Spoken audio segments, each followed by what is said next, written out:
Good afternoon, Glassboro, and welcome to Rowan News. I'm Venice Washington. And I'm Craig Tyler Ferguson. Coming up, events on campus, Rowan expansion, special guest speaker event, our weekly weather forecast, and more coming up on Rowan News.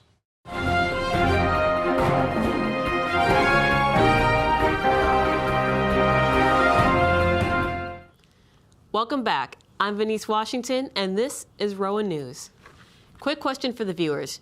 You good, fam? Well, actually, what I meant to say is Wednesday, March 25th at 7:30, the Center for Belonging and Student Engagement will be hosting You Good, Fam, a student dialogue and emotional well-being in Hawthorne, room 215. This dialogue promotes mental wellness by allowing students to share their experiences and build connections with others. With that being said, if you need someone to talk to, just know that you're never alone. There's always someone who can be there for you. If you've been looking to mix up your wardrobe or your dorm room, you should go check out Prop Swap, brought to you by the Environmental Action League in the Student Center pit. This event will be taking place Wednesday, March 25th from 9 a.m. all the way up until 6 p.m. Come in and exchange a clothing item or a decoration of your own and get something else in exchange for it. This event is free and welcome to all Rowan students and residents of Glassboro. As global health threats become more complex, the demand for professionals trained in the One Health framework continues to grow. Beginning in fall 2026, Rowan University's Schreiber School of Veterinary Medicine will offer a Master of Science in One Health, MSOH, responding to the growing demand for professionals who can address complex health challenges at the intersection of human, animal, and environmental health. Now accepting applications, the MSOH blends core coursework in epidemiology, bioinformatics, and crisis management with hands-on applied research and analytical training. The academic foundation, combined with experiential learning, is designed for students pursuing careers in biomedical research, public health, global health, and health policy. At a time when the world faces growing threats from pandemics, climate changes, and antimicrobial resistance and food system disruption, the need for One Health leaders has never been greater, said Dr. Omar Tliba, Associate Dean for Research and Graduate Studies at Schreiber School. Up next, we have Ty Delancey with more on news around the world.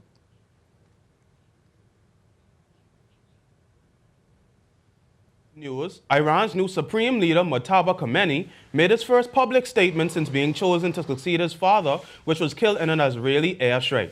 He vowed to keep up attacks on the Gulf Arab countries and use the effective closure of the Strait of Hormuz as leverage against the United States and Israel. Accompanied with this was a promise to avenge those who were killed during the war, including the over 165 people that were killed in the school bombing. The message sent by the Supreme Leader was a signal that Iran has no plans of backing down anytime soon.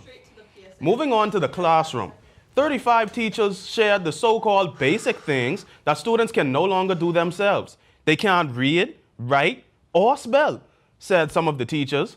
A BuzzFeed article shared first-hand stories from the teachers that got what we can say is a fair bit of attention. These stories came from teachers from kindergarten all the way to college. The frustration dripped off of these teachers, stating, from tying their shoes, to zipping up their coats, to printing their own name, some of them just can't do it. And that's in college. If you would like to read these experiences, you can check out the BuzzFeed article. Breaking news out of Virginia, as 2 people were injured and a gunman is dead, following a shooting at Old Dominion University on March 12th. The gunman opened in Fire Constant Hall, an academic building, around 10:49 a.m. Although it was not clear how the gunman died, the school assures you that there is no longer a threat at the university. All of the injured victims have been taken to local hospital, as well as all of the classes have been canceled for the rest of the day. Venice and Craig will have more for you at the main desk coming up after this. For decades, I've taught you everything I know. How to safely build a fire, and how to control the flames. But I can only teach wildfire prevention. Only you can prevent wildfires.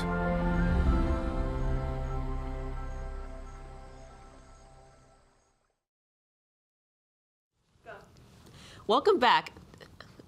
Now back to events on campus. On Wednesday, March 25th at 11 a.m. in Business Hall 209, the Rowan Center for Innovation and Entrepreneurship will be hosting an innovation workshop utilizing AI tools for coding. This workshop will help students gain the tools and insights they need in order to grow a business idea. Each session focuses on a different skill set, offering different strategies to apply to your journey as an entrepreneur or business owner. On Wednesday, March 25th, starting at 1:30, the Rowan CEO Club will be hosting Think It, Pitch It Bootcamp in Business Hall 209. This 30-minute bootcamp is designed to help students sharpen and elevate their pitching skills. This event, currently welcome to all graduate students and undergraduate students, will allow you to walk away with personal feedback, new connections, and a chance to win a money prize. Congressman Donald Norcross delivered $1.9 million in community project funding to Rowan University in Gloucester County Wednesday to support the research, development, and testing of concrete 3D printed housing and critical roadway infrastructure improvements at Rowan's West Campus. Standing with President Ali A. Hushmand and Gloucester County elected officials, Norcross announced the federal support during a visit to the university's fast-growing West Campus. With this new community project funding, we are marking smart investments that keep South Jersey on the map as a leader in education and innovation, Norcross said.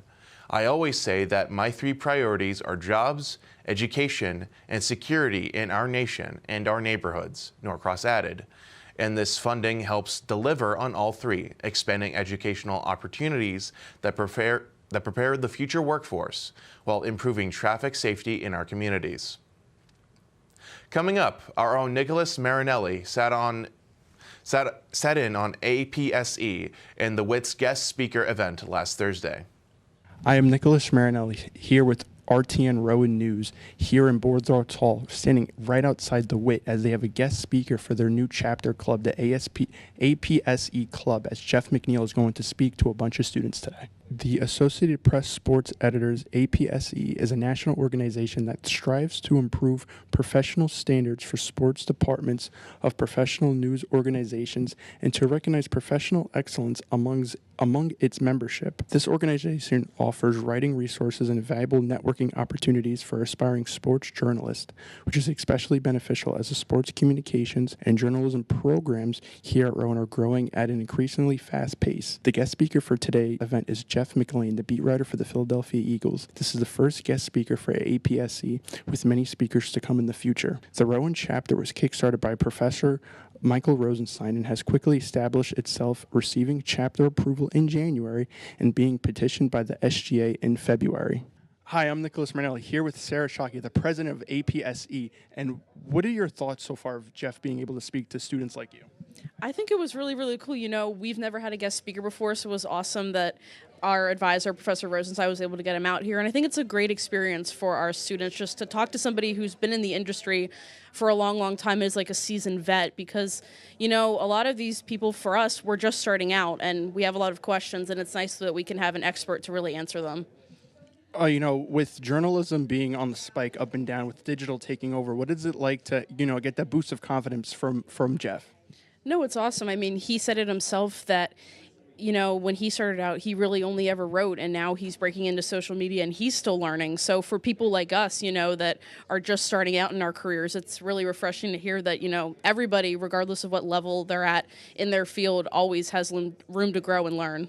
And my last question is, you know, what are some tips that you took away from today's guest speaker? I just think it's really important to just, you know, get involved, just get hands-on in whatever it is you want to do, whether you want to be a writer, you want to be a broadcaster, be a production, a camera person. It's just to get involved and not wait. I mean, these industries are about getting clips and getting reps and working hard to get to where you want to be. So you can't really wait for tomorrow. You just have to start right now. Thank you for your time. Thank you. I'm here with Professor Michael Rosenstein, who helped kickstart the APSE program. And what it's like, what are your thoughts so far of having Jeff being able to talk to many different journalism students here? Well, that's exactly what I'm trying to do with this APSE chapter, and Sarah and Katie have taken it by the horn and have done a great job. This club will offer people opportunities to network with people like Jeff McLean, to network with people on a regional level, on a national level, scholarship opportunities, awards opportunities. And the great thing about the APSE is there's no membership dues for students, so there really is no downside. It's all upside. If at the very least you're networking and meeting more people and getting a chance to learn more about the craft. Yeah. Also, with journalism, being on the spike, being up and down, with digital media taking over, what it's like to have students like the Wit here, students being able to write for the Wit, what it's like to have that momentum still here. Oh, absolutely. I mean, we don't know what the next generation is going to look like, but we know where we are right now, and certainly digital is the place to be. And to see a journalist like Jeff McLean, who started before social media really was a thing, to see him evolve and follow his career and be a very good guiding light for what future reporters need to do, it's very inspirational.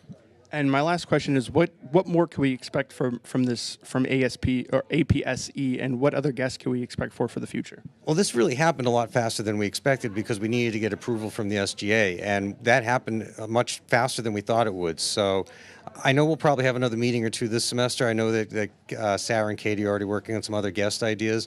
I think in the fall we'll really be able to hit the ground running. Hopefully we'll start to get some funding from the SGA. We can even have some pizza maybe. So it would be a nice way to really grow the program, do things with other chapters. There are national meetings for students to attend. So that there's a lot going on here that we haven't even touched yet. Thank you for your time. Thank you. Hi, I'm Nicholas Marinelli here with Jeff McLean. He just was able to talk to the Wit about being a beat writer. And what does it mean to talk to students about being journalist? Oh, it's great. I mean, it's something that I've done over the years, but want to increasingly do as I kind of get older, and I've been around the business a lot and have a little more time because my kids are getting older themselves. In fact, they're college students too. But, and then also just to kind of keep it, pay it forward, right? And let them know that, there are possibilities in this business, and while it is ever changing all the time, being able to kind of tell them what it's like and what it takes to do the job is important to me. And what is it like for digital media content being on the rise, and young students like you just spoke to still being able to write for newspapers and articles and stuff like that? Well, I think it's, obviously I know that the future is going to be much different than it is now and than it has been in the past when I got into the business, but I still feel like, the bedrock of journalism is, strong reporting and good writing and bringing strong, informed context to whatever story it is you're writing. I don't think that ever goes away, no matter the form, no matter the outlet, no matter the new media that we're talking about. That all still rings true, and that's the type of stuff that people want. I think that's the type of content audiences want. Thank you for your time. Thanks for having me. Yeah. This event was amazing. Jeff McLean was able to speak to many different students that are journalism majors here at Rowan. With getting his guidance, students are able to learn and take tips in for real life jobs. I'm Nicholas Marinelli, sending it to you guys back to the studio. Thanks, Nick. Up next, everyone's new favorite weatherwoman, Mel, is here with this week's weather forecast. Thank you, KT. My name is Melanie, and I'm honored to be one of your weather reporters alongside Keegan Thompson this spring.